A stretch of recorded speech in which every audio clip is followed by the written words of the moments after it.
When it comes time to change, the person steps into that river of change and they make a different choice, and all of a sudden they don't feel the same way. So the body says, well, you've been doing this for 35 years. You're going to just stop suffering and stop feeling guilty and stop feeling shameful, and you're not going to complain or blame or make excuses or feel sorry for yourself. Well, the body's in the unknown. So the body says, I want to return back to familiar territory. So the body starts influencing the mind, and it says, start tomorrow. You're too much like your mother. You'll never change. This isn't going to work for you. This doesn't feel right. And so if you respond to that thought as if it's true, that same thought will lead to the same choice, which will lead to the same behavior, which will create the same experience, which will produce the same emotion. But it's the emotion that follows the thought. If you have a fearful thought, you're going to feel anxiety. The moment you feel anxiety, your brain's checking in with your body and saying, yeah, you're pretty anxious. So then you start thinking more corresponding thoughts equal to how you feel. Well, the redundancy of that cycle conditions the body to become the mind. But I wanted to do something that nobody had ever done before.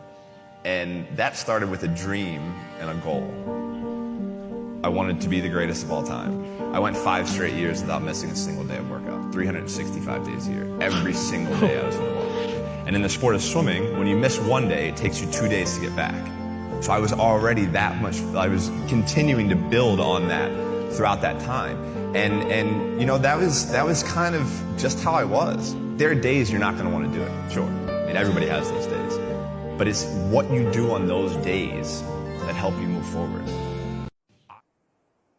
Testosterone has some very interesting effects on the brain. The major mental effect of testosterone is it makes effort feel good.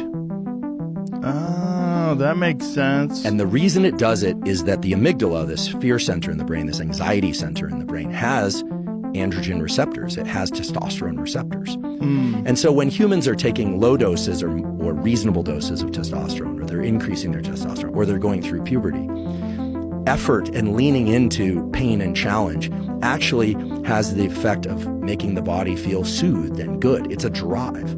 Just like sex is a drive, or drinking water when you're thirsty is a drive.